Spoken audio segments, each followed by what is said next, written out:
早晨，我哋咧就前後坐咗2個半鐘頭啦，包括咗中途休息啊。咁啊，從呢一個景德鎮咧就開車嚟到廬山啦。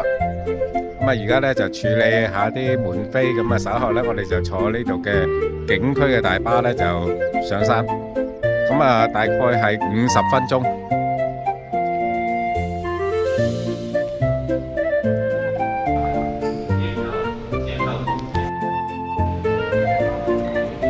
而家要等多15分鐘先至有巴士嚟，咁啊呢度可以咧候車區嗰度咧坐一坐啦。好啦，而家咧就上呢個大巴。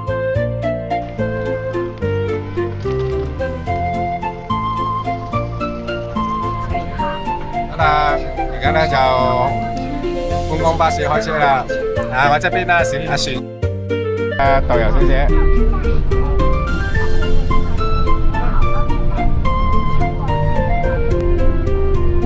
廬山的海拔應該沒那麼高，1000多而已吧。最高1474米。啊，這不到1500。到我們最活動的地方就在900米到1000米的地方。所以廬山呢，你們放心，沒有高反的。不會高反。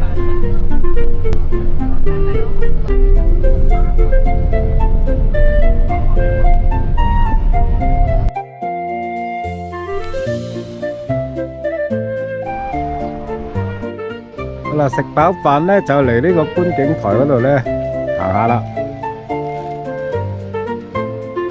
廬山咧就好難睇到佢真面目啊，因為經常咧都係好大霧。因為呢度咧個水氣大啊，咁所以咧經常都起霧嘅，而且咧反反覆覆。講唔定啊，10幾分鐘之後咧，佢啲霧一散咗咧，又好清晰嘅。啊，歷代咧都唔少啲文人墨客咧嚟到呢度廬山啦嚇，咁啊都贈翻幾首詩咁樣啊，咁啊好似李白啊、白居易啊、蘇軾啊咁樣。咁啊李白咧就話：飛流直下3000尺，疑是銀河落九天。哇！康樂甲天下，廬山正唔正？正，好正啊！多謝。有仲正，大家開心，呢團好，好玩，風涼水冷，呢條有仲正，大家開心，呢團好，領隊同公路，大家都好正。耶，過晒佢了喂，過晒了喂，見唔見啊喂？仲有。過咗一陣咧，佢有啲霧散咗咧，又清楚啦。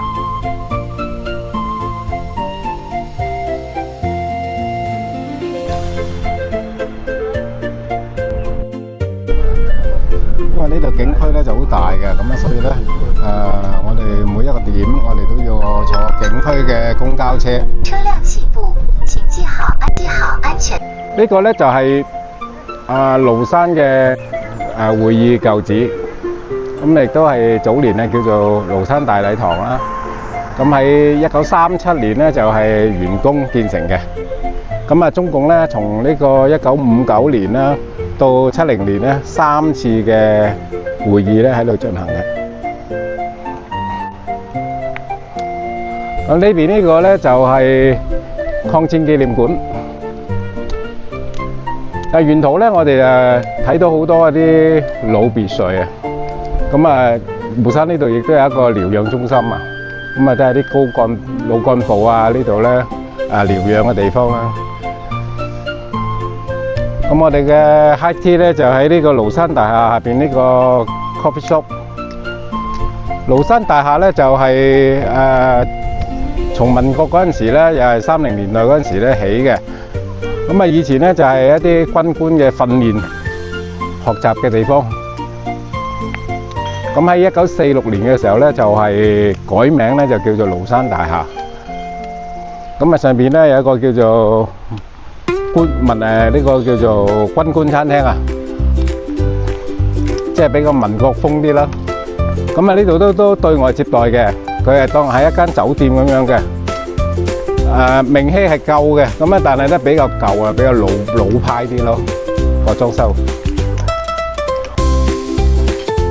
卡拉咖啡啊！飲杯。飲杯。多謝晒，又有下午茶。對面咧就有個軍官餐廳，即係比較民國風啲咯。好啦，咁啊喺呢度咧又入嚟參觀下啦，呢個龍山大廈嘅大堂。